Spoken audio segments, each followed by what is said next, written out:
ગત 29 ઓક્ટોબરના રોજ એ division police સ્ટેશનમાં બે જૂથ વચ્ચે સામાસામે ફાયરિંગનો બનાવ બનેલ હતો। આ બનાવને ધ્યાને લઈ માનનીય સીપી સર બ્રજેશકુમાર જાસર અને માનનીય additional CP sir Mahendra Bagadia sir દ્વારા શહેરમાં સંગઠિત ગુના આચરતી ટોળકીઓ વિરુદ્ધ કડક કાયદાકીય પગલાં લેવા માટે ક્રાઇમ બ્રાન્ચને સૂચના આપવામાં આવેલ હતી। આ સૂચનાના અનુપાલનના ભાગરૂપે ક્રાઇમ બ્રાન્ચના એસીપી શ્રી ભરત બસિયા સાહેબ, પીઆઈ શ્રી મેહુલ ગોંડલિયા સાહેબ, પીઆઈ શ્રી ડામોર સાહેબ, પીઆઈ શ્રી જાદવ સાહેબ અને પીએસઆઈ શ્રી સીબી જાડેજા સાહેબ દ્વારા દિવસ રાત્રે મહેનત કરી આજરોજ ડીસીબી પોલીસ સ્ટેશનમાં રાજકોટ શહેરમાં છેલ્લા ઘણા વર્ષોથી સંગઠિત ગુના આચરતી ટોળકી જેનું નામ પેંડા ગેંગ છે।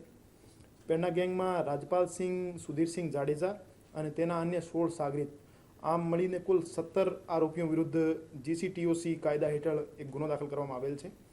આ ગેંગ વિરુદ્ધ રાજકોટ શહેરમાં, રાજકોટ ગ્રામ્યમાં,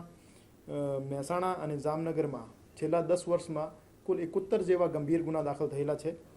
જેમાં પ્રોહિબિશન, જુગાર, ચોરી જેવા ગુના ધ્યાને લીધેલ નથી। 71 ગંભીર પ્રકારના ગુના છે,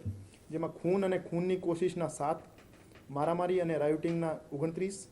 છેડતી અને બળાત્કારના 7, હથિયાર ધારાના 5 અને બાકી એનડીપીએસ, લૂંટ, અપહરણ, ધમકી અને મિલકત સંબંધી ગુના છે। 17 આરોપીઓ પૈકી 11 આરોપી વિવિધ ગુનાઓના કામે ઓલરેડી જ્યુડિશિયલ કસ્ટડીમાં છે અને 4 આરોપી ક્રાઇમ બ્રાન્ચના કબજામાં છે અને 2 આરોપી હાલ ફરાર છે।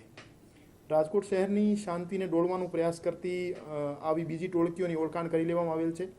અને આવનાર દિવસોમાં તેઓના વિરુદ્ધ પણ બીજા જીસીટીઓસીના ગુના દાખલ કરવામાં આવશે અને આ તમામ આરોપીઓને જેલ હવાલે કરી ગેરકાયદેસર એમની જે વસાવેલ મિલકતો છે એને ટાંચમાં લેવામાં આવશે અને આવા સામાજિક તત્વોને પૂર્ણતયા નેસ્તનાબૂદ કરી દેવામાં આવશે। આશરો દેનાર આરોપી જે છે એ ડિવિઝનના ગુનાના કામે અમે એમને કસ્ટડીમાં લીધા છે, પણ જીસીટીઓસીની પરિભાષાઓ હેઠળ એમના બીજા પણ એમની સાથે કનેક્શન સામે આવશે અને છેલ્લા 10 વર્ષોમાં 2થી વધુ ગુના એમની સાથે હશે તો એને પણ આરોપી તરીકે લેવામાં આવશે।